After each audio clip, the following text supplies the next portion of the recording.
Trigger warning.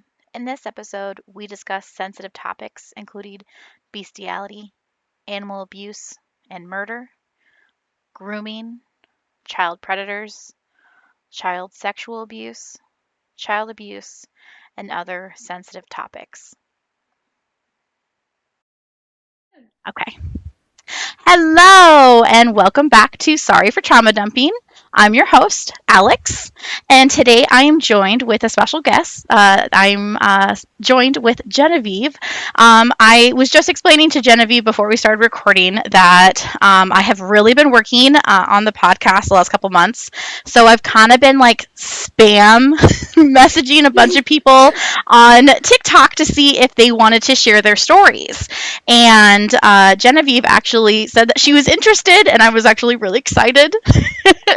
I love to get more out about the podcast because my dream for this is to let this be an open space out for everyone to share what they've gone through, just so people know, hey, I'm not alone, and also to have a space to be like, I'm speaking my truth, I'm telling my story, and to grow from this, because I know, as me personally, it has helped so much to share my own story with the world, and I know other people would really benefit from this. So that was kind of my views on everything. But this is not my story. This is Genevive's story. So, Genevieve, whenever you want to get started, go ahead and tell us a little about yourself, and we can go ahead and get onto your story. All right. Well, I grew up Pentecostal Christian. I grew up with 12 siblings. Three of them are halves, and then two of them are step siblings. I grew up, just in a rural place up here in Wisconsin, and that's basically what you expect. It's boring. There's something to do. I was homeschooled basically my entire life. I only went to school for about a couple of years. And yeah, basically my entire life was evolved around my siblings, animals, and just kind of the homestead. That is. So probably people are most likely going to come from my TikTok, but about the story about the dog thing, that thing was crazy. So I want to say when I was around like 12, I think, my sister was then living by herself with one of her roommates in kind of in the city-ish, if that's what you want to call it. And this woman, she was very suspicious a lot of the time.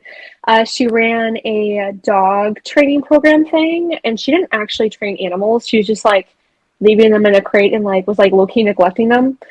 Yeah, it was a weird situation, which you would think for something like that. But Yeah. she painted herself as somebody who was disabled, somebody who had went through chemotherapy, a bunch of things like that. And all that ended up not being true. She never had cancer. She's never mentally or physically ill or disabled or anything like that. And, nothing against furries, but she was a huge furry. And I'm pretty sure those in the furry community don't really like those type of people. Right. And I remember a specific day before my sister walked in on her. I was there, I want to say a couple of days before kind of all of this happened. And she was acting really weird and was starting to kind of act out of sorts. I guess she was more aggressive towards me and my sister, and aggressive towards more of the dogs that she was watching. And I remember I was in my farmhouse, and my sister had came to my house, and she was flipping out, absolutely going berserk. It was not a fun time. And, I was so little that I wasn't involved in it. And then I found out, I want to say when I was 16, exactly what happened. So she had this dog. I believe it was a Great Dane Mastiff mix or something like that. And she was using it as service work. And she kind of had a really close, I don't want to say relationship with this dog, but like she was very close with this dog, Mhm. and like it kind of then made sense when she was telling the story why she was. Right. Um, she had talked about how she came home from work and it was super, super late in the night. She, was working almost like 50, 60 hours a week. So she was basically at work almost all the time. And she had come home and she was hearing some ruckus in the bathroom in the bedroom, and that's weird. She is a lesbian. She isn't really she's aro ace, so she wasn't really interested in like that type of thing. And she said that when she walked in on her, it was very obvious what was happening, and Oh, she was, the horror on her face was just absolutely insane. And she had told us that she looked at my sister and she had said, "You better not tell anybody, because if you do, I will take legal action." And so she was, a little comprehensive, but like I said, growing up, around animals on the farm, that's just not right. something, That that you was, do. yeah, that you really do. You just see animals as animals and you treat them as Right. such. And so she was absolutely baffled. And luckily, my mom then pushed her to do like court order things. And more and more came out that she was writing, drawing more specifically inappropriate pictures of dogs with their owners and furry porn and stuff like that. Oh Um, no. yeah, and this whole thing happened with her eviction. This She started going off of Brianna, and she it was just the whole thing was so messy. And the thing is too is that she actually had a crush on my sister for the longest time, Oh, and it was like, girl, that's embarrassing. That's really right. embarrassing.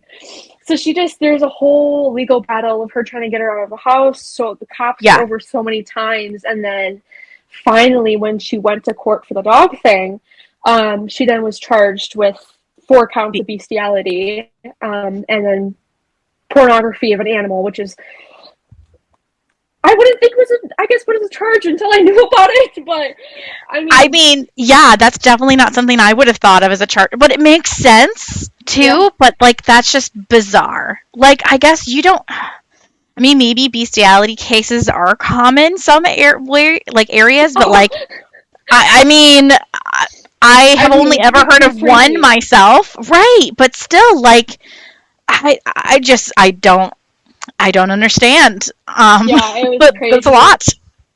Yeah, she got charged, I think, with two felony counts of animal abuse.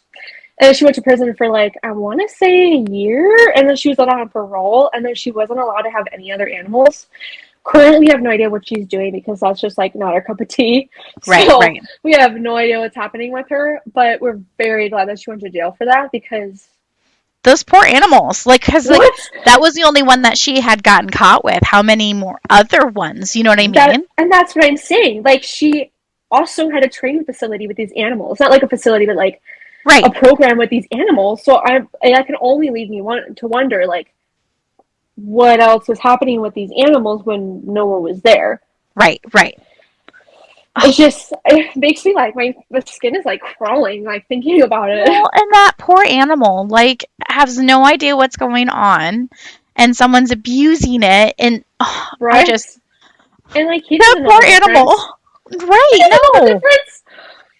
Oh my Oh, gosh. And I hate how people, just treat animals like that. And it's like, you, and then the thing with the, the story with my I don't want to say boyfriend, but kind of something at that time, then told me about how he was fucking his cows. I will say, I because like I had told you previously, I had to go back and like find your TikTok and like go through everything, and I was writing everything down, and I had to even question like bestiality with cows because that was something I wanted to ask about because I was like, Yeah. that's a thing. Yeah, I girl. Yes. Okay. So it's like, it's crazy because he wasn't even the only one doing it. It was his dad doing it too. And what's really funny? Okay, listen, I think about this. This is a thought that keeps me awake every night. Mhm. So he had owned his family owns a crystal store, and they also own a farm. Okay. And I totally forget how I got started even talking to that guy. Totally psychopathic. Um, and dude, I remember no one was allowed there after close except for family members. Okay. He snuck me in there. And, being, I think 17, I was 17 almost at the time, I think. 16, 17. I don't know. But I remember he was, let's just say it's not very big. I thought maybe I wasn't doing a good job. Come Okay. to find out, it's not even the size of my pinky. So Oh no. how was he messing with those cows? Right. I don't, because that's gotta be like, to a cow, that's gotta be Yeah. like nothing. That's gotta be like literally a pinky. So, That is insane. and the thing is too, is he wasn't even tall either. Right. So I could just imagine like him like But like, getting up on a stool. what makes someone think, yes, I'm gonna go do things to my cows? Oh I yes, just, this cow is so what I don't get it. Like, don't be wrong. Okay, so I did have a really good friend in high school. I didn't realize until later on that his family, like I knew his family owned a pig farm, but I didn't know part of their job was to inseminate pigs. Oh my god, yeah. But it's Yeah. very like scientific. Like we just like went in there. I had like shown my daughter, like I was like, let's go see the piggies and stuff. And it wasn't until we were walking through everything, I was like, what is all these things for? And my friend was like, oh, this is how we inseminate the pigs to create more piglets and stuff like that. And I was like, say what now? Yeah, I could totally see how that'd be something like a normal person wouldn't really like Right, understand. But like that's the thing. What there's an artificial insemination, that's a totally different thing. right. But inseminating it yourself, that's Yeah, not my cup no, of tea. no. That's not my cup of tea. Oh God. I don't Oh, even. oh my gosh. Dude, he was That's a lot. crazy. Oh my god, there's so much. He was a character. He was a character. There were so many things with him too. He would. What I remember one time, he told me he was driving his car, like he had a car himself because he was like, and dare I say his real age, but he was I think 26 at the time, And and you were 17? I was 17, I think 16. Ooh, ooh. Yeah. And so he was like, oh yeah, like I have my own car, like it's whatever, like just stay here. So he left me at his parents' store to go back like 30 minutes where they live and then left me there. And then no communication, no nothing. And mind you, it was like almost like 10 below. So I was sitting outside the entire time. And then he came back and he's like, oh yeah, sorry, my parents wouldn't let me borrow the car. Okay. You said you had a car. Right. You said you had one. Like, what? So he pulls up with, like, this busted-ass Dodge van in, like, creepy stalker white. And, like, pulls up and he's like, hey, I'm so sorry, my parents didn't do that. You wanted me to load the groceries in the house, but they're, like, taking too damn long. I'm like, so, okay, so one, you lied to me about having a car to yourself. Two, Right. you lied about when you would come back. Right. And three, you left me out in the fucking cold. Oh my God. And you said you don't remember even how you like started talking to this guy? Because like, I mean, that's a huge age difference. And I mean, on my end, that sounds like super illegal. Like, I mean, because it is. well, no, it is illegal. But you don't remember like how you met him and like how things started? The best guess that I can make, because like I said, this was his family's crystal store. I lived like, no, not even that. I was going to school down the road. Oh, So okay. I would like go, I would go there. Yeah. I would go there and I would like just kind of like look around, and like at that point I was like really spiritually in tuned, and so I was like really interested in crystals. And I think how I started meeting him is like going there so often and then like asking him about crystals, and that kind of slowly evolved to him giving me free crystals, free jewelry, and like just then evolved to there. And then I Okay. think he asked me for my number after that. But the crazy thing is too, is like not even to like a week into us dating, he was sitting on my mother's porch with me, and he like, oh my god, it was so weird. It was so weird. Now I'm thinking back on it, I'm like, girl, why did you have this man in your house? What were you thinking? Right. So he was like full on like as a 20, 26, like 25, 26-year-old man would then suddenly grab my boob and then like he would bite me to like the point of me bleeding. Like, as he Yeah. was he trying to, like, sensually? Or, like, was it Like like he an, was into it. Like he was oh like my into God. like almost biting a chunk out of my skin. And you were a child. Yeah, I was a child. And then not only that, but like he while he was doing that, I remember so many times he was like trying to convince me to vape. And I was like at that point I wasn't like, I don't want to vape, I already smoke the devil's lettuce, but I Right. don't vape. Like I don't want to get into that because it's an addiction and I don't want to get into it. Yeah. And he was like, "Oh, what did you do it for me? What you do it for me? Like, what? Don't you love me? Don't you love me? Oh, You he was if you trying love to, me, like, gaslight the fuck fuck me out out, of you. bro." That's what I'm saying. And like on multiple instances, he kept talking about like he had this. Okay, again with the biting thing, he had like this weird thing with like skin and like not like cannibalism, but like pretending to be somebody else. And I'm sure you've heard like multiple of like those crime documentaries where they're like, oh yeah, like they skinned them and then they wore their skin, Hmm. that type of stuff. So he would be like that most of the time, and he would tell me. I remember, girl, and I stayed with him after all this. This is crazy. He was on multiple occasions. I remember him telling me how he wanted to not only like try to off me, but off me slowly, so that he would listen to my screams and how pretty they were, and then talk about how like in detail what he would do, like cut down my chest while I was still alive, grab my heart and manually pump my heart for me. And it was like talking all about how like he wants to like skin me like a deer or something, and like simultaneously put salt and lemon on me and hearing me scream. And then after that, he would stitch my skin back up, wear it, and then go to my mom's house and pretend he was me. I'm shook. Oh my God. He And needs to be now, on, like, an FBI watch list. no, Like, he does. Okay, the oh thing my with the God. cows, the Yeah. cows, and the the cows, the skinning, the low key kind of like undertones of cannibalism, Right. And and not to like, mention, like, child grooming, like, would be a child predator because he's oh yeah, very much with a child. I mean, like, that is, like, my mind is fucking blown right now, bro.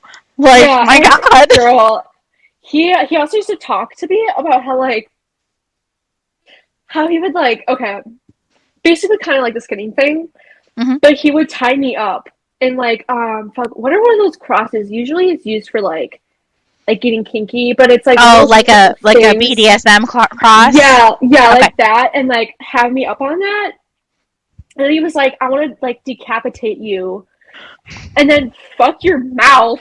When did you leave? Like, when did you, like, finally was like, this is so, enough?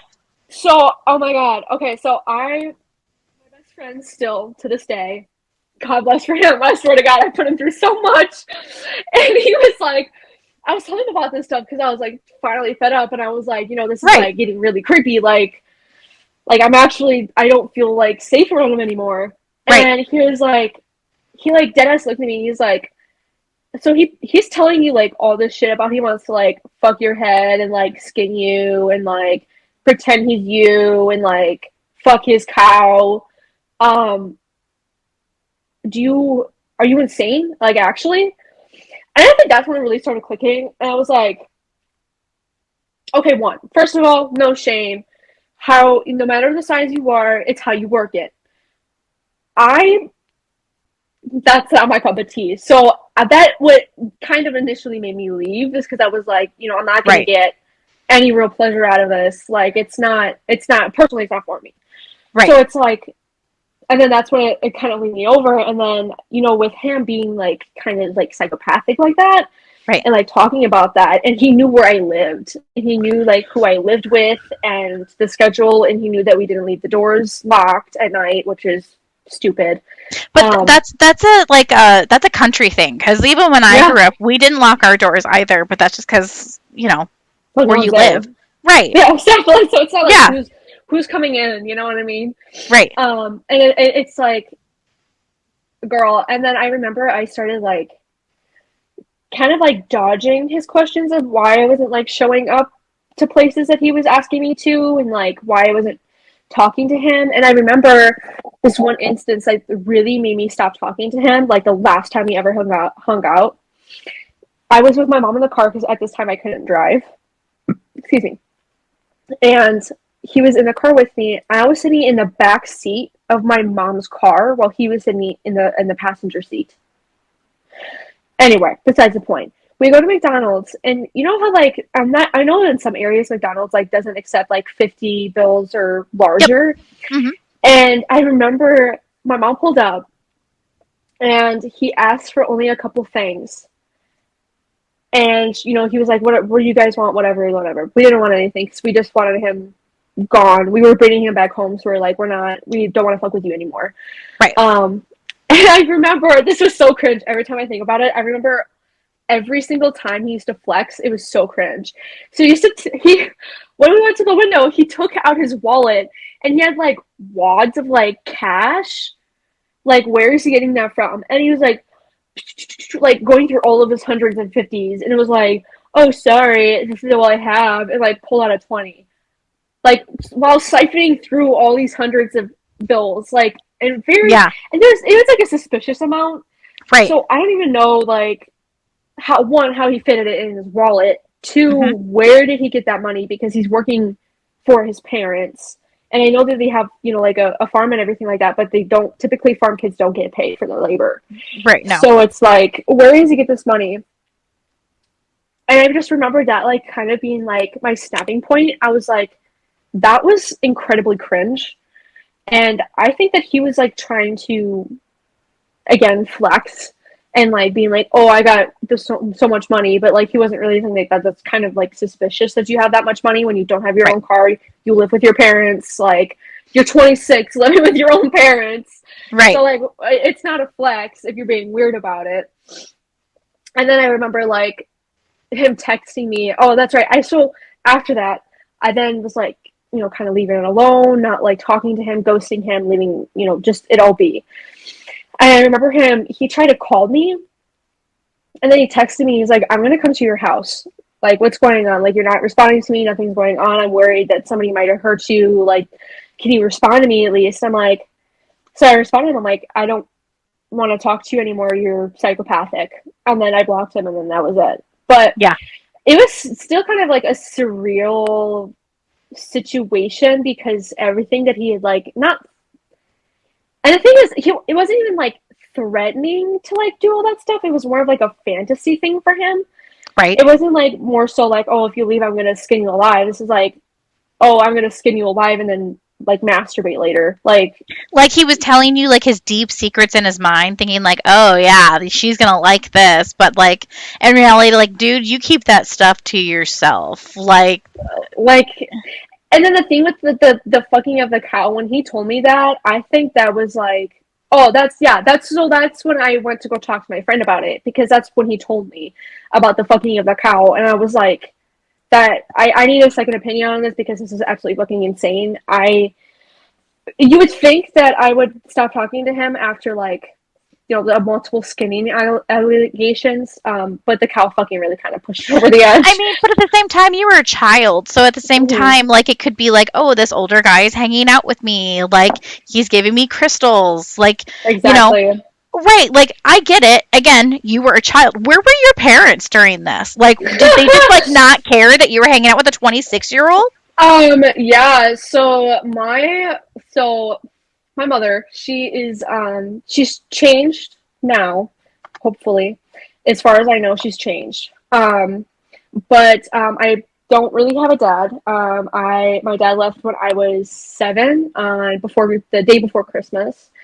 Um and then I had like a stepdad for a while, but he wasn't like legally a stepdad. She was with him for like 5 years. Had 2 kids with them, and then she started dating Matt, which was my second stepdad.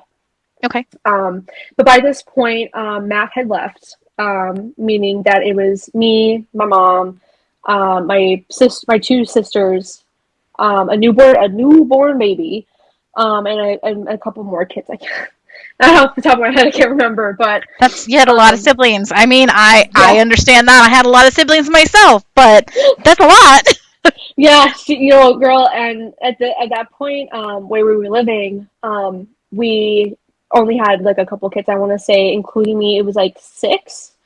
Okay. But I basically at that point was kind of like the sole provider for the family. Like obviously my mom would like have like social security and disability come in, but I was mainly the one working and doing that stuff. So she was just basically kind of in her room, kind of doing really whatever. She only really started being more involved in my life once I turned, I want to say 18, probably almost 18. That's really sad. Like the fact that that was super traumatic. Like that man should not have been in your life, and the fact that like you were just kind of like, well, like you didn't have any parental supervision. Mm-hmm.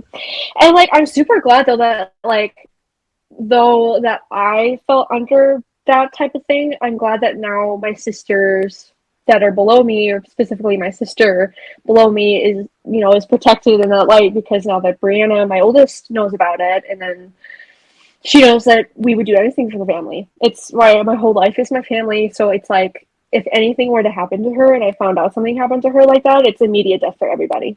So, Right. and it's like but like at the same time, it's like where was that for me? You know what I mean? Like Right. where was Right. that?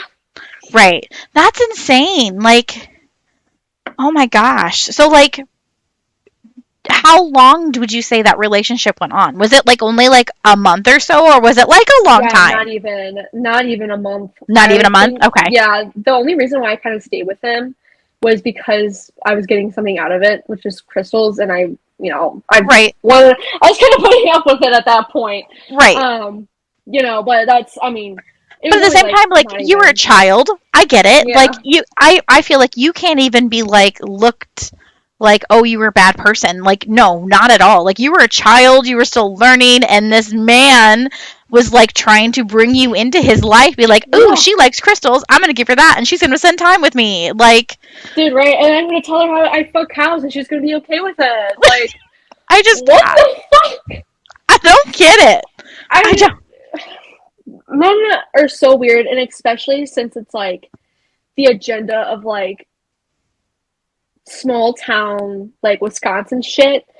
Like where I'm from, it's very much a lot of people slide with a lot of things, especially specifically crimes of minors, animals, stuff like that. That all goes under the radar. Yeah. So it's like even if I were to, it's like would they really do anything? You know what I mean? Right. It's still that's so sad. So I knew that you had other stuff that you want. Did you want to talk about other things, other trauma besides the bestiality stuff? Yeah, so let's think here. I There's a lot of things, you kind of like trying to rack it through. Hmm. Um I can tell you about that time I was my stepdad, technically stepdad, the second stepdad, Matt. Hmm. I That whole situation was kind of suspicious. Okay. She so my mom met Matt on Tinder. This was after I believe my first stepdad left, and this was kind of like my mom's like really major breakup that like kind of made her lose it, I guess. And so she, was just sleeping around with a bunch of guys, and she met Matt, and then Matt was like love bombing and like doing all that stuff as a classic, as I get older now, Right. realize, and even when he was living in the house, I realized that he was a narcissist. Um, I remember just on multiple occasions, he would like start fights with her, and then I would have to, not have to, but I was basically forced to involve myself in their fights. And I remember there's this one time I remember specifically, my mom had just given birth to my baby brother Abner, and he was kind of like really irritated and agitated, kind of like at the end of the months when he was still around with the family. Hmm. And he was becoming increasingly aggressive and increasingly hostile and kind of like, not like schizophrenic, but acting as if things happened that didn't actually happen. Okay. And I remember this one time, I want to say Abner was like a month old. I, again, was involved in one of their arguments. And my mom, she was in bed. She couldn't get up. She was holding my baby brother. So she had me, keep leaving the room to go do these things for her and grab her things and do things.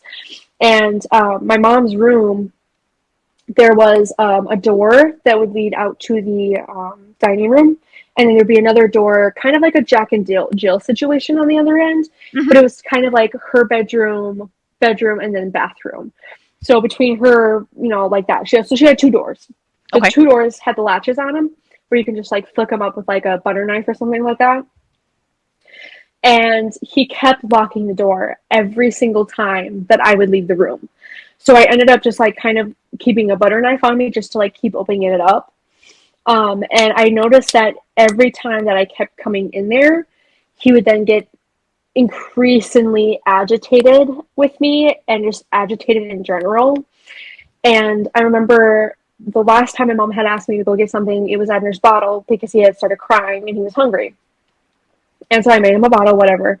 And I walk up to the room and I pull the knife up and I unlock the door. And as I'm opening the door, all I remember is like kind of like blackness ish and a hand just coming out and then grabbing me by my throat. And I remember what is like it's shocked because I'm coming in here and I'm expecting like to see my mom and him fighting, and it's like him sitting on the bed and to give my bottle to my brother, stuff like that.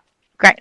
And I remember, and at this point I wasn't wearing any contacts, so I had my glasses, and they were immediately knocked off my head due to like just the sheer force of like the pushback. And I remember looking up and it was him, and he just like, sometimes people say like the look, he wasn't there in the eyes or it wasn't him. Hmm. And every single time that I've ever been physically kind of assaulted by somebody, I've kind of always saw that.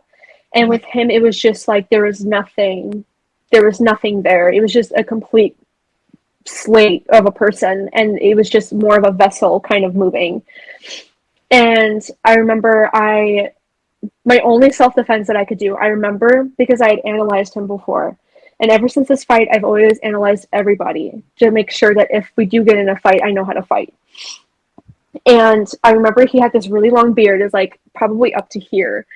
And he had like this kind of longish-ish hair. And I remember that he had a surgery done on his, I think, left shoulder. And anything that would like kind of push on it would hurt. So then using that information, I then used that to my advantage. And I remember I was basically just kind of grabbing at whatever I could. I remember I grabbed his beard as like hard as I could to as close as his chin as I could. Right. And I remember grabbing his face and like pulling it down and then hitting him with my knee. And then I remember like after that, it was a little bit of a blank, but I remember that I just kept pushing him. And I was the same height as him and almost around the same weight. So it was like basically him fighting himself. And I remember I tried as hard as I could to like keep getting at him. And at this point, my adrenaline was just like rushing. And I was just like, I need to get him because one, he attacked me first. Like, this is just Right. a fair game. It's fair game. It's fair game. Right. So I remember I just, kept going at him. And I remember I had like nails at the time, press on nails, and I was like using it to like jab him in the back. And then I like was jabbing him in his shoulder, and my chin was in his shoulder. And I remember he just like kept pushing me down, but I kept getting back up. And he's like, so don't quote me on this, but I remember him being something like, like the last time that he kind of like pushed me down to like run away, he was like, won't you stop getting back up or something like that. Like he wanted me down. Like he wanted me He to, wanted you to give up. yeah, he wanted me to give up the fight, which adrenaline was rushing through my body. I wasn't about to do that. You know what I mean? Right. So he basically just, I remember I kept like looking at him and I'm like, you better, like, I got it back up and I was like, you better fucking leave, otherwise I'm going to call the cops. And I just remember like my mom then going into the bathroom, and the bathroom had like the lock so you can actually like push it in and lock it down. So it's not like a just one you can detach. Right. But knowing him with his history, I was still a little hesitant to go into the bathroom with my mom because he had broken his own daughter's arm before trying to get at her to fight her. And he had broken multiple doors down. He started a fire in his own apartment trying to get at his daughter to fight her. And I remember I just went in there because at this point my adrenaline was starting to rush off, and I knew that he left. I knew that he was going to go because one, he just assaulted a minor. Two, I have very obvious like things on it, and I told him if he doesn't leave, I'm going to call the cops. Right. And you know actually the funny part about it is that the only reason why he was scared of me calling the cops is because he was a felon and he had a warrant out for his arrest. Oh my gosh. Yeah. Which I didn't know until my mom broke up with him, and then she told me that, and I was like, you were harboring a criminal, Mom. Right. You're harboring, you could go to jail for that. Right. Like, you realize that, right? And she's like, no, I did it in his best interest. Okay. So I remember I grabbed my phone, and at this point I had like this shitty like Apple, I think it was like the Apple like 5 something of the sorts. And I remember I called 911 on it, and my mom hung up the phone, and it was like, we can't get the cops involved. Like this is gonna fuck our entire family up. You cannot call the cops right now. And like, mind you, I'm like bleeding. And, right, like he just assaulted you. Like, and also kind of, I guess, before I like moved out, I didn't like really realize, thank God now she doesn't do it, but when I was living with her, she prioritized men over her kids. I noticed most of the time she believed them. They would do anything to us, and she would defend them. And I remember just like feeling like, why, like he just assaulted me, and right. Now I probably won't ever get over this. Like, right. And it's like and it was so unexpected too. Like, I understood that he was getting upset, but he had never kind of gotten violent with me before. He's never gotten violent with me before, or when I wasn't even in the room. Right. And so it was just kind of a shocker. And I remember. Well, yeah, because it was super like unprovoked. Like you were literally going to help your mom, and like next thing you knew, he was coming at you. I'm like, that's so. Anyway, like, go ahead and continue. I'm very baffled. Oh no, you're fine. So I remember like after I dialed 911, you know how like they answer almost like kind of immediately. Yeah.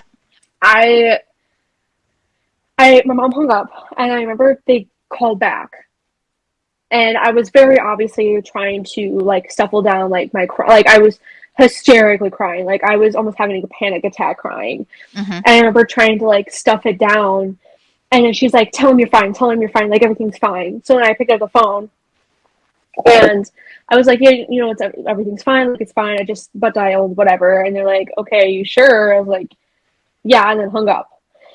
And the funny thing is they never sent anybody after that. They didn't dispatch an officer out at all. Right. And typically, I mean, at least in my state, that's kind of the law. Like, that's something that you have to do just, even if it was a butt dial, just to make sure that they're okay.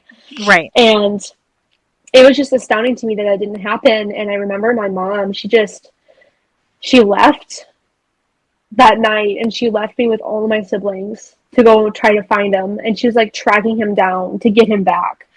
And when I asked her reasoning to try to get him back, she was like, the family needs him. We can't survive without him. He pays our bills. He's the father of my child. I'm like, one, Miss Ma'am, you would have never had this kid if you would just, you know what I mean, like practice safe and protection. Because Right. the silly thing is that, you know, although my brother was a mistake, we love him, but he was a mistake. I remember specifically the story on how she found out she was pregnant. She had gotten a IUD again. This was her second IUD, and she immediately had to go to get it taken out because it was too painful for her. And instead of still practicing safe sex, she then said, "Oh, we just use a pull-out method." Yeah, Okay.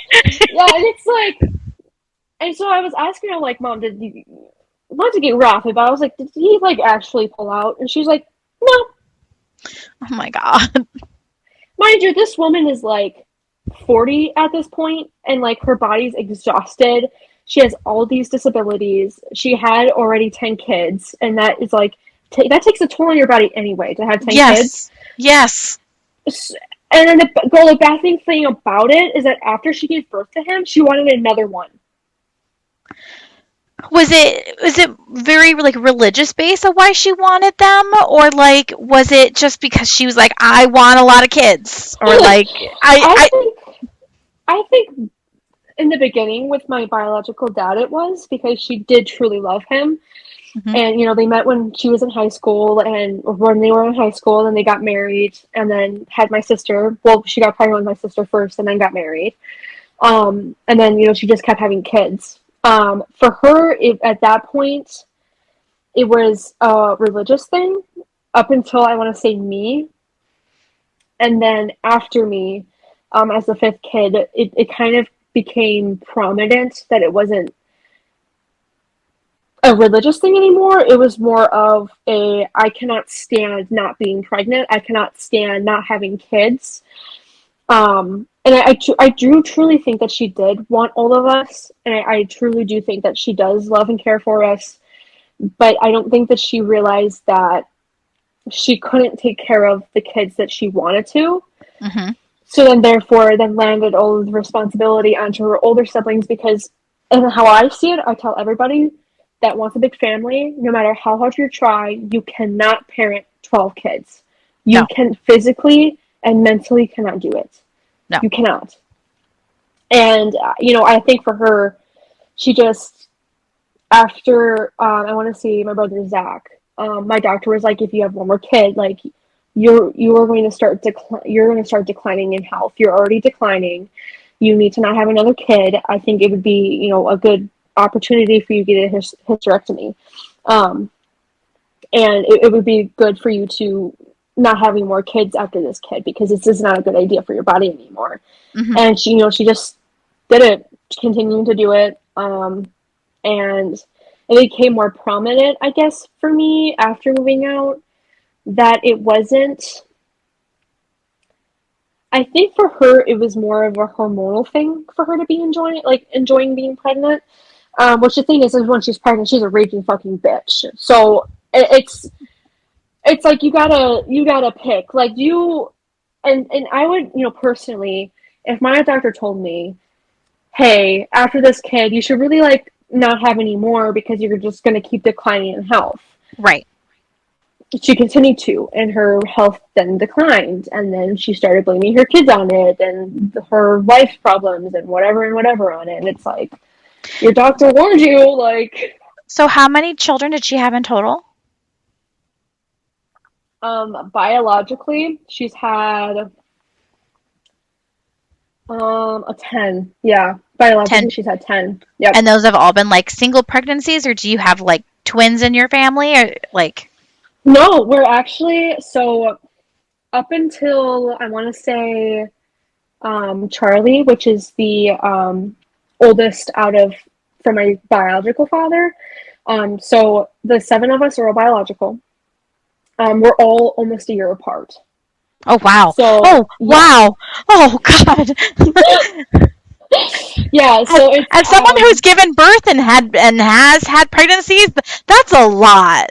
yeah, and I believe three of them she did totally natural, but I think after that, she couldn't do it after that, you know what I mean? Hmm. Like, I wouldn't even do one. I wouldn't even do one natural, girl. I don't know how you did three. Yeah. Um, so, yeah, between all of us, the seven of us were a year apart, and then between Bodhi and Soraya are I want to say close to almost 1.5, 2 years, I think. Um, and then after Soraya, it's then Abner, and then Abner, I want to say Soraya's around 6, 7 now, and Abner's around 3. So there's around like a 4-ish year mark around there, and Right. that's where she stopped. Oh my gosh, that's a lot of kids. Oh my god.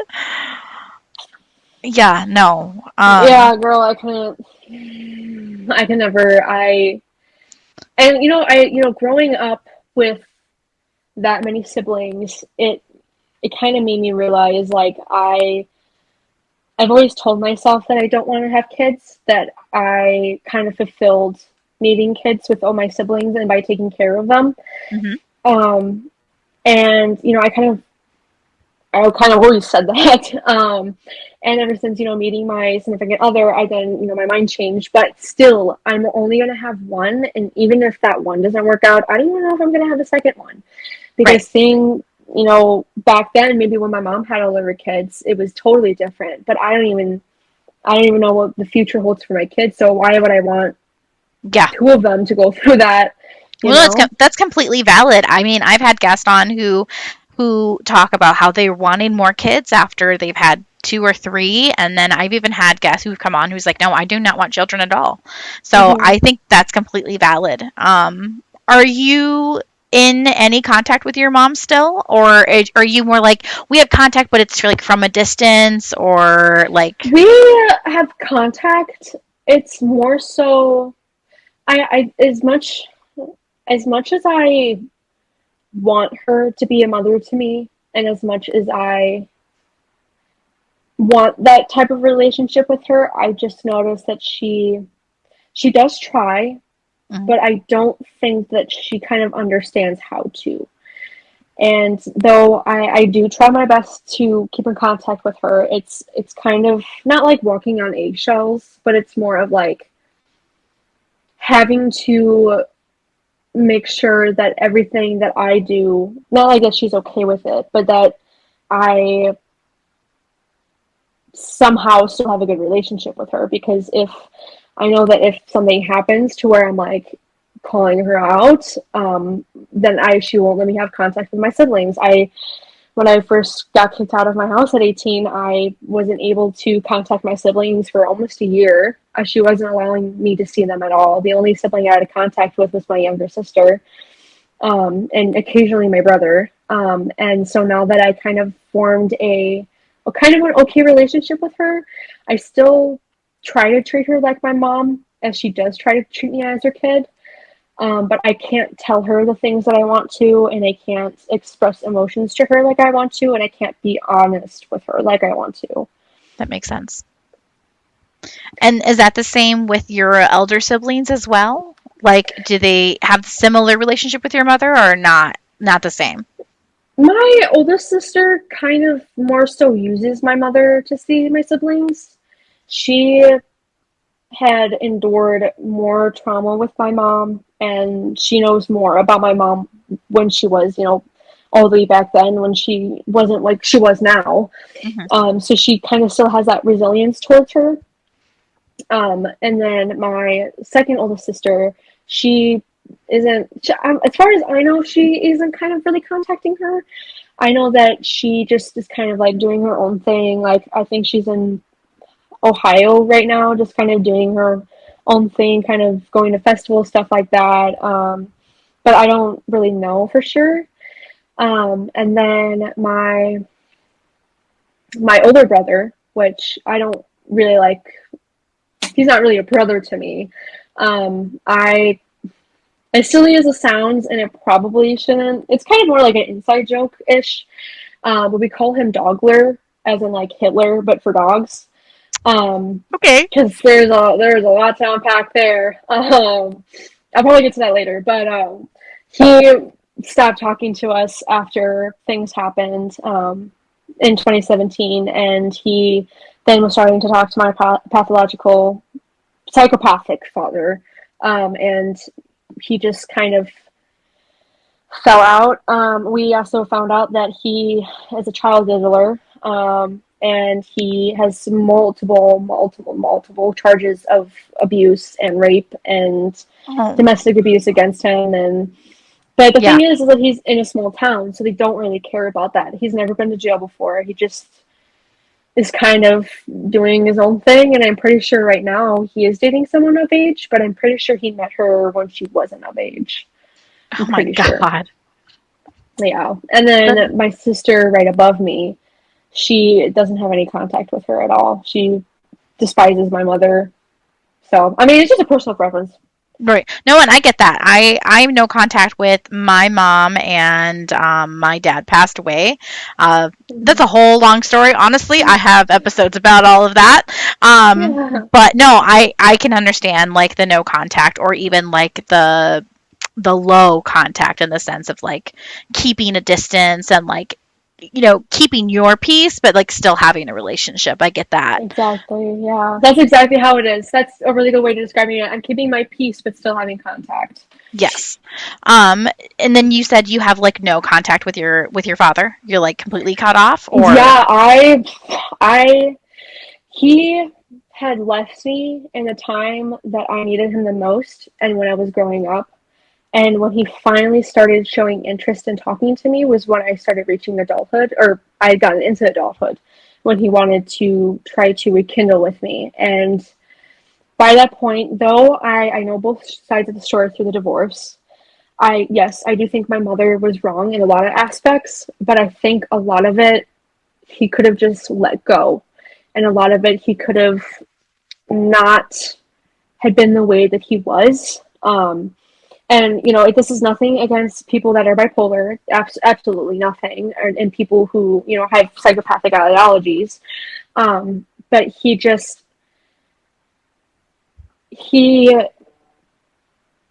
wasn't. He liked the idea of being a father, but he couldn't actually ever be one. And he just kind of went off the rails, and he would do one thing and then move to the next, and then all this shit, and then the stuff that happened in 2017 was all because of him, because he couldn't stop himself from kind of getting revenge on my mother.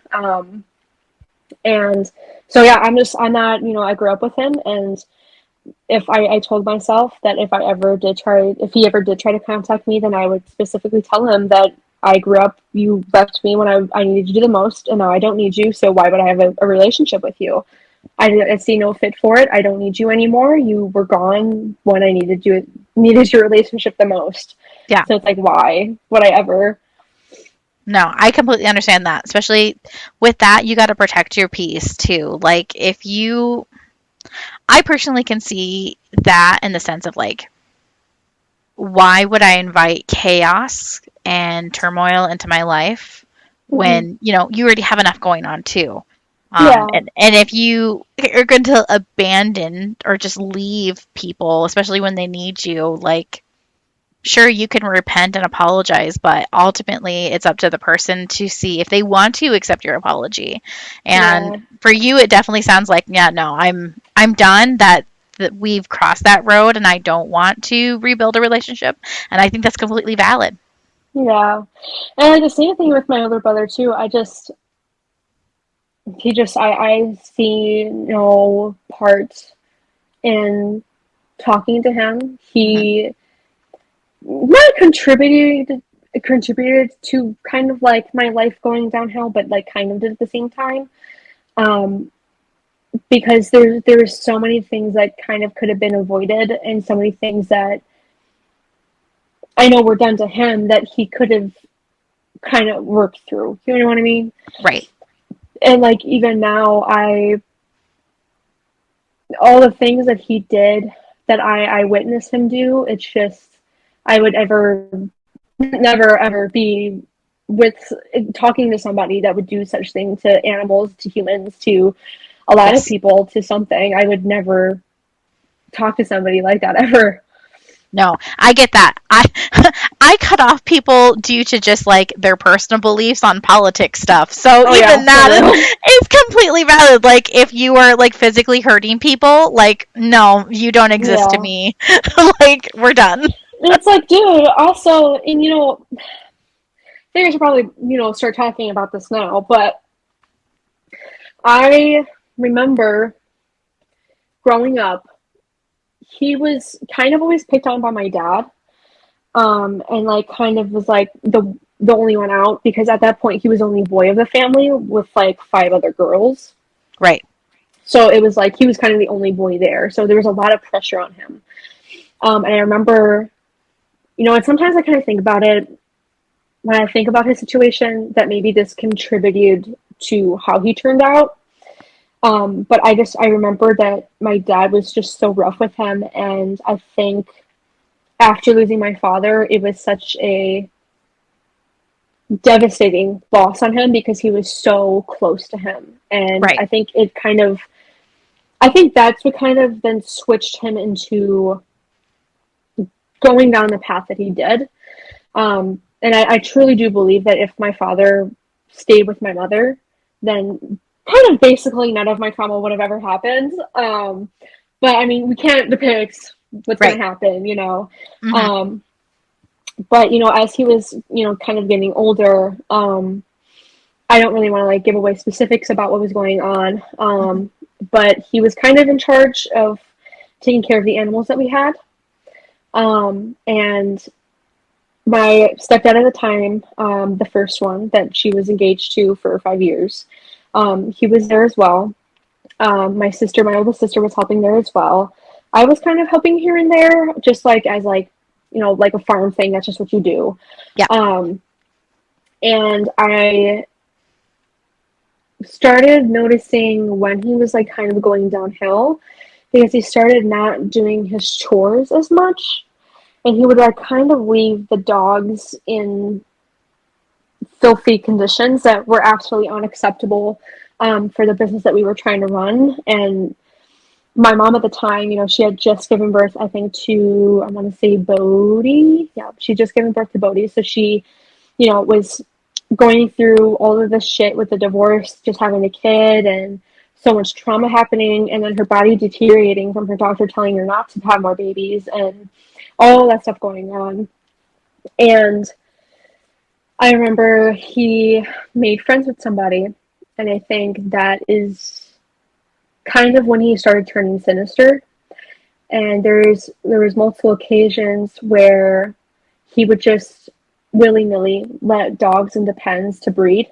Um, and the business that my mother had for almost 30 years at that point, she strived herself on purebred dogs and well-bred dogs, and she had an extensive application process and adoption process to make sure these animals or these dogs were going to a safe place and safe home, and making sure that these dogs were top standard. And for a while, we were top in the Midwest for dog breeding, and it just, I think then, especially with my mom's condition, that then ran her into kind of falling more into like not being more involved because when she started seeing these things being let go and nobody was kind of listening to her and things were happening, I think she just kind of didn't give a fuck anymore.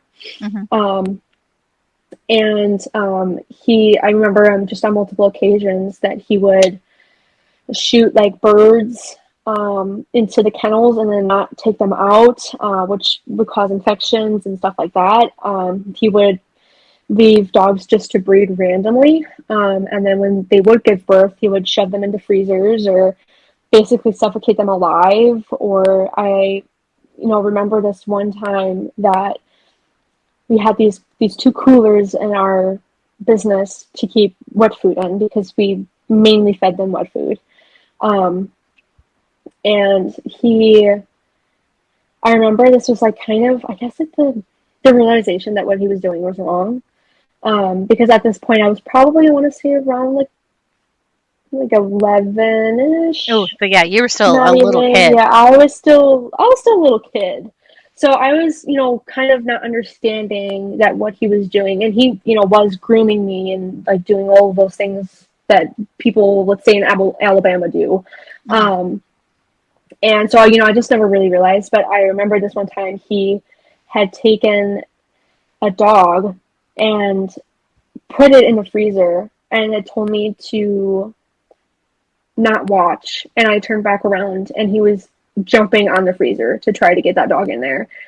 And I remember just on random occasions just seeing like these puppies everywhere that were dead, and he would like hide the food up in one of our storage unit areas to like save them when we would buy food basically every single day because we had to feed multiple dogs. Right.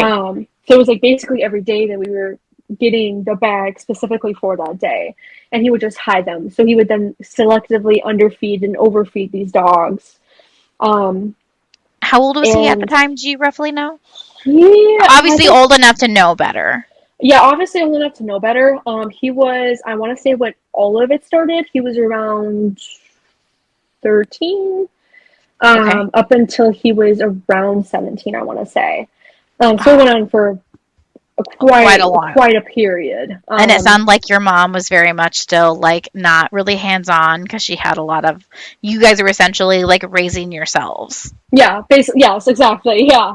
And we didn't have, and it was surprising too because you would think with my stepdad being there, he would like kind of like recognize what was happening. Right. But we learned years later that he was schizophrenic, from a accident in the Coast Guard, and he just, I guess, was kind of mentally checking out, and he wasn't really paying attention to things that were needing to be done, Right. on a daily basis with these animals. And I guess he just kind of slacked off most of the time. I don't really know. I don't know what happened or what was going through his mind. Right. Um, but there's so many things that he did that, and he flooded. I remember he had blamed, because we had a couple of these dogs that would like try to crawl out of their kennels, and sometimes that just happens with dogs. Sometimes they're just fucking crazy. Yeah. And I remember because we had specific kennels for that, and these are not cheap kennels. These are like a 2,000 per panel kennels, Right. and we had them in like a square with a top on it. And I woke up one morning and the whole business was flooded, and the freezers were out, and the electricity and the water, unfortunately reached a couple of dogs and they died of electric shock. And we never knew what happened because he was the only one there at that Right. time. So, obviously, I mean, to my suspicions, he did it, and he Right. purposely did it, because if he was killing these dogs and like very blatantly like not taking care of them and like kind of doing whatever he wanted to, it was very obvious that he was doing this, but he blamed it on the Oh. dog that was dead in its kennel. Right. No. And there's just so many things that he did, and it's like I don't I wouldn't understand why anybody, and sometimes I feel like I should like contact people or have people like know about his behavior, because that is just unacceptable. And Right. it's just,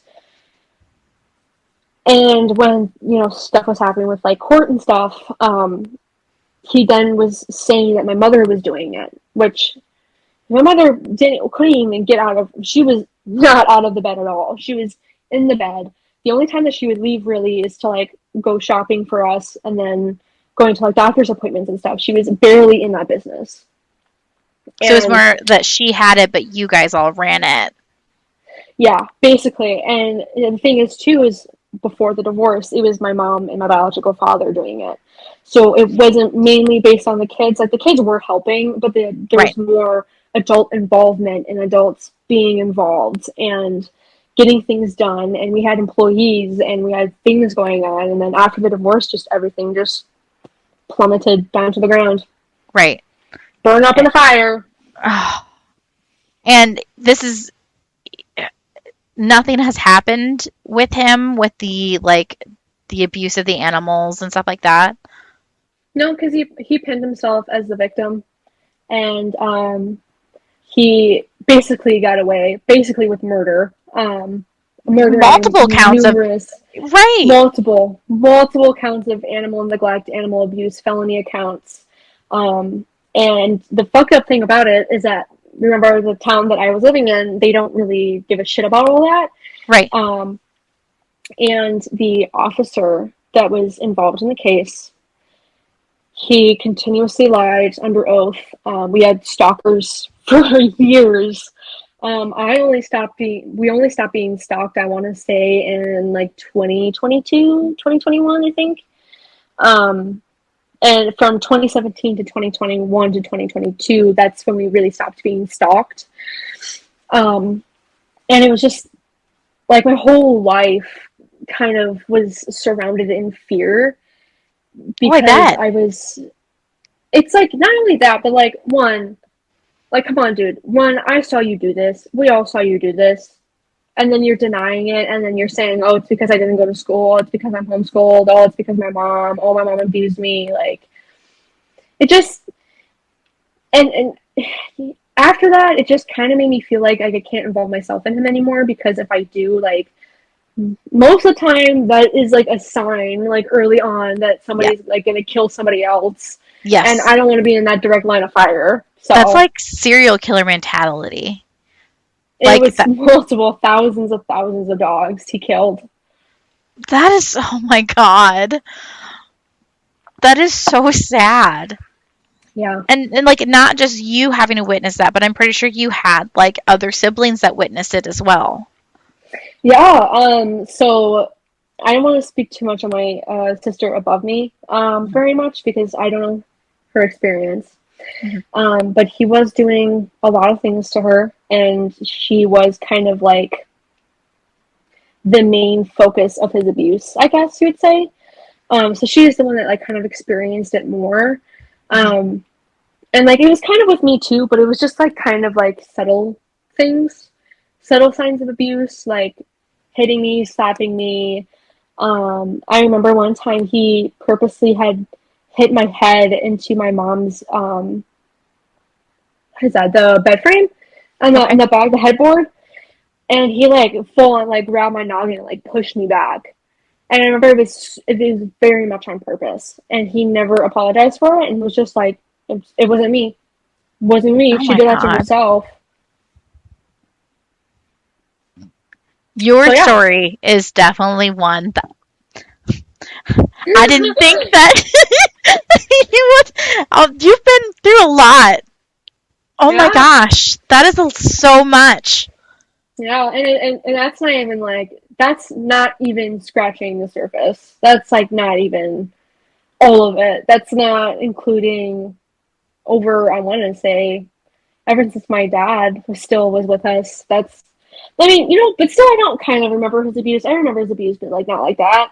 Right. Um, but it's just been like kind of my whole life that I've been like dealing with like event after event, and kind of like get as you get older, it becomes like not easier, but they become lighter. The punishments become lighter. Yes. um, but yeah, it's not even scratching the surface with what was going on. Like, not even to mention like the stepdad that she was with for so long. I heard from my older sister that there was been multiple attempts on him trying to kill us, and she told a story one time about how he had all of us in a car and he was by the lake, and there's like this dock thing to like get boats in there, Hmm. and he was driving on it, and he like not like on it, but he was coming to it, and he put his pedal to the metal, like trying to go into the lake. And that kind of like stuck with me too, and how my sister told me about how he on multiple occasions would stay up while we were asleep with a gun in his hand, ready to shoot the entire house, like kill everybody and then Oh my himself. god. Yeah, and it was a lot. But I mean, to lighten up though, I can tell you about the one time my mom hit me over brownies. Yeah. Let's finish with that story, but I mean, if you have more, I would love to have you on again and to share more stuff too. Oh my Um, God, yeah. Oh, girl, I got stories for days, days and I, days and brownie days. story, and then I think we should definitely have you on for another episode too, just to like any more trauma you want to talk about. I mean, I'm here Yeah, for it. it'll be good too because that way I'll be able to kind of have time thinking about it because obviously when you've been not like as traumatized as I am because it's not like I don't want to like trauma compare, Hmm. but going through what I've went through and that most recently has pushed me to go to therapy because most recently with the trauma I've endured I guess I'm starting to heal from it kind of just in my own way and being Hmm. my own adult in my own house doing my own things. Yeah. I lie awake thinking about like things that have happened and like just like things that like kind of make me want to cry I guess. No, So I think that'd I be feel great that. just being able to write it out and then telling it again. That'd be Yeah. nice. Yeah, no, I would totally love to have you on again because especially if you have more to your story. I mean, and like I said, talking about it has been so helpful. I know for me, and I'm hoping this podcast will help people as well. Just being able to speak about what has happened to them. Yeah. But yeah, let's hear about this brownie story. Okay. So so it's really funny. I forget how many months she was pregnant for. But I believe this was like I want to say around let's say 6 months, just to like be sure. And she had like previously slapped me over like random ass shit. I don't even remember because they were so insignificant. Right. Um, and I remember. Okay, so to set the scene, it's like I want to say like midsummer. We have no air conditioning in the house.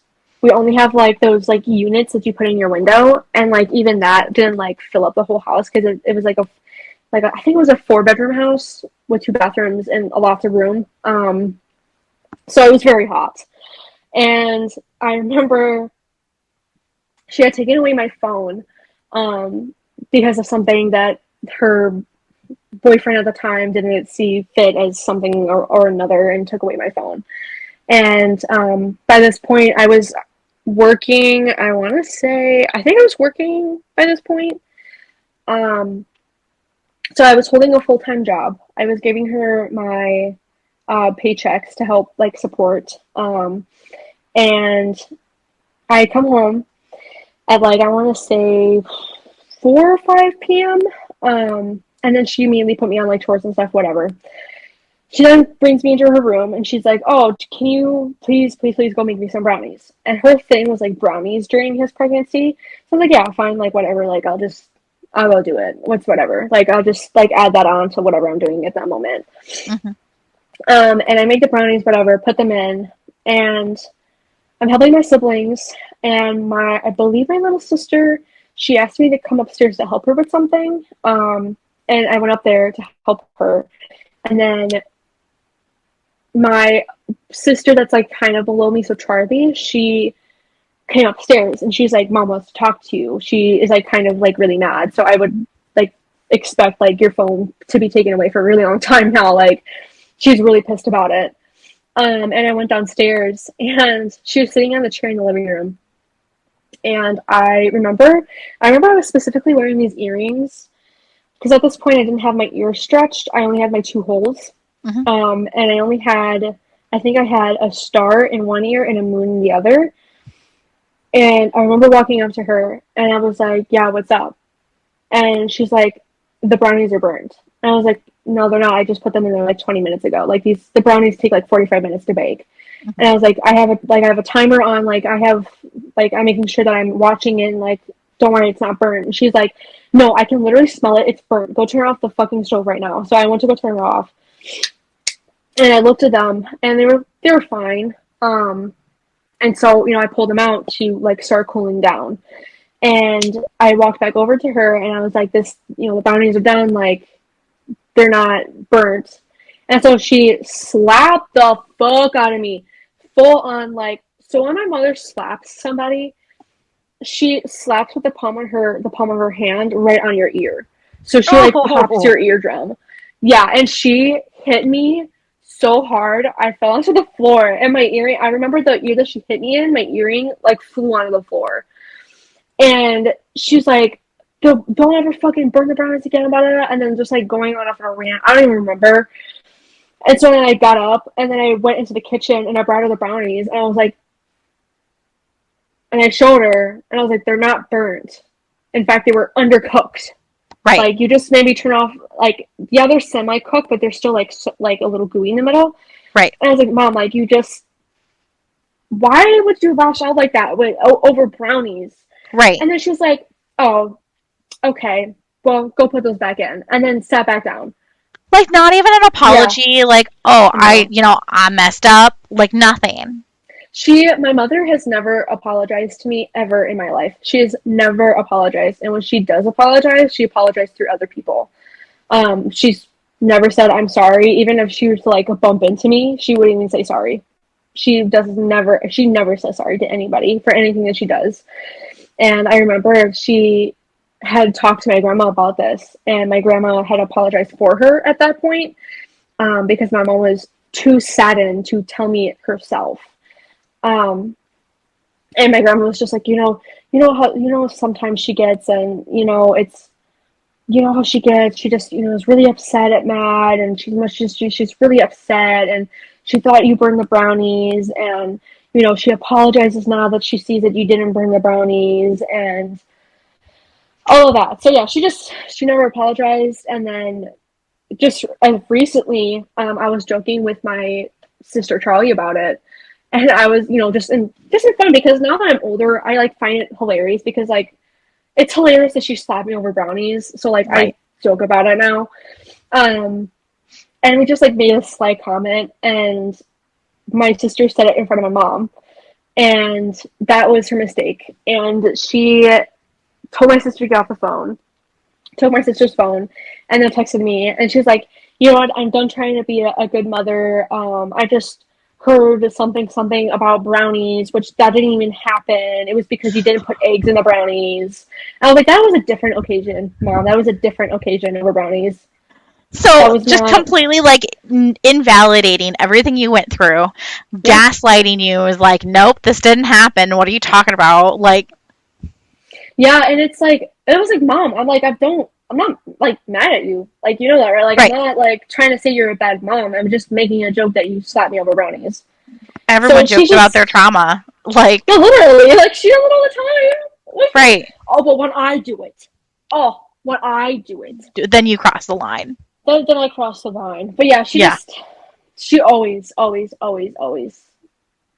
invalidates anything, and that's why I try to, like, never bring up, like, my past traumas with her, and I just try to keep, like, everything, like, civil. Yeah. Because I know that she'll just deny it. I know that anything that I bring up, she's just gonna deny. So it's like, right. Why even bother with it? You know what I mean?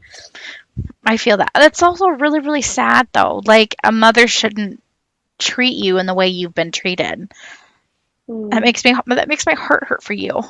It really does. But, like, what you're telling me about your mom, like, it sounds like she wants to love her kids, and because she wants them, but, like, the way that she treats you, and that makes my heart hurt.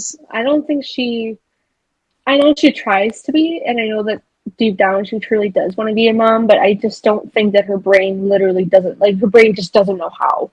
Like, she doesn't know how to be doing this. Has she been diagnosed with anything, like, as to why? So funny thing about it, thing with therapy, she had gotten me into therapy one time, but she had to pull me out of it because my therapist was, like, telling her, like, hey, like, I couldn't even talk about my past shit. I could only talk about current things that were happening in the house, because that was when she was dating Matt.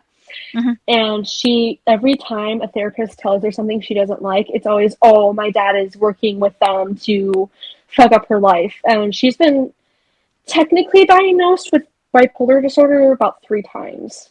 But she was never officially diagnosed because she just didn't like that, and then didn't like the diagnosis. Yeah, didn't like the diagnosis. But I fully do believe that she is bipolar, because when she was younger, she wasn't really like that. Like, she was smart, she was sharp, and I think after everything happened, I think that's when she developed it, and or something along the lines, or something kind of made her snap, because she was a mom, she was a good mom, but after the divorce, I don't think she could anymore. I don't Like think, something broke inside of her and she was never able to like repair herself.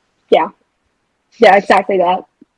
I'm a big believer in hurt people hurt people. Mm-hmm. And I feel, again, me personally, I feel that like, especially if you're not getting diagnosed and getting the treatment and stuff like that, you can very much backslide and get worse and get worse and get worse. Exactly. And I know you had said that you think that your mom's doing better. And I hope that's still the case, you know. Yeah, I hope We too. I mean, she's getting old. She's almost in her 50s now, so it's like she, thank God, isn't dating any more men, and she's finally realized that she doesn't really want to date any more men anymore. That she just kind of wanted to focus on like my younger siblings and changing for them and trying to be kind of the mom that she was supposed to be during the years that she was supposed to be a mom to me. right. Um, I'm like low-key kind of jelly though, because like where was that for me? You know what I mean? Yeah, I'm glad nope. she's I'm glad, but kind of jealous at the same time. Right. No, and that's completely valid, especially like if you're like I went through all of this and you're getting a completely different version of a mom that I had. Exactly. I think that's completely valid into thinking that way. And again, I'm very sorry for everything that you went through. I This episode in general has put me through roller coasters. um, but I definitely, if you were wanting to, I definitely would love to have you on again. Of Especially course. thinking about different stuff, being able to like, oh yeah, I want to talk about this, or I would love to have you on again. Oh, I think that'd be great. That would be Yes, absolutely fantastic. Because I don't know, like it kind of feels like a load is kind of off my chest, I guess. yes, I Somehow felt healed. yeah, I feel the same way. But okay, yeah. I'm definitely gonna have you on again because I think we just vibe too. um, You're blowing my ego up here. but alrighty. Well, thank you again for coming on. I truly appreciate you sharing your story with us. Yeah. If any of our listeners would like to be on the podcast as well, you can go ahead and send us an email. My email is sorryfortraumadumpingpodcast@gmail.com. It is really long, but you won't forget it. You can follow us on all the things. We have Facebook, Instagram, and TikTok. And things of that nature. So, but we would love to hear your story. And Genevieve, I can't wait to have you on again to share some more. Thank you. It was wonderful meeting you. It was Oh, wonderful talking. right. Go ahead and stick around because I'll have some stuff to talk to you about before we completely close out, though. But Yes. we will see you next time. Bye.